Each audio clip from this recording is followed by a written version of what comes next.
சுதந்திர போராட்ட வீரர் அழகுமுத்து கோனின் 314 பிறந்த நாளை முன்னிட்டு சென்னை எழும்பூரில் அமைந்துள்ள அவர் திருவுருவ சிலைக்கு அதிமுகவின் பொதுச் செயலாளர் எடப்பாடி பழனிசாமி மலர் தூவி மரியாதை செலுத்தி வரும் நேரலை காட்சிகளை பார்த்துக் கொண்டிருக்கின்றோம். மேலும் கூடுதல் விவரங்களை செய்தியாளர் மணிகண்டன் வழங்க கேட்கலாம். மணிகண்டன், தற்பொழுது அதிமுக சார்பாக வீரன் அழகுமுத்து கோனின் பிறந்தநாள் விழாவை முன்னிட்டு மலர் தூவி அஞ்சலி செலுத்தப்படுகிறது. இது குறித்தான கூடுதல் விவரங்களை பதிவு செய்யலாம். வணக்கம் ராம்குமார்.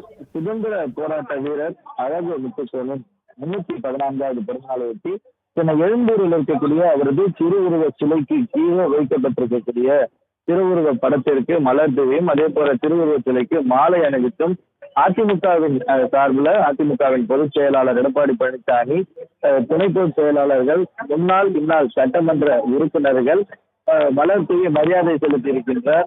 தொடர்ந்து பல்வேறு அரசியல் கட்சி தலைவர்கள் மரியாதை செலுத்த இருக்கின்றனர். இந்த நிலையில இந்திய சுதந்திர போராட்டத்தில் முதல் சுதந்திர போராட்ட வீரராக அறியப்படும் வீரர் அழகு முத்துக்கோனின் திருவுருவ சிலை அமைந்திருக்கக்கூடிய எழும்பூர் பகுதியில சிலைக்கு மாலை அணிவித்தும் அவரது சிலைக்கு கீழ் அலங்கரிக்க வைக்கப்பட்டுள்ள புகைப்படத்திற்கு, திருவுருவ படத்திற்கு மலர் தூவியும் மரியாதை செலுத்தியிருக்கிறார்.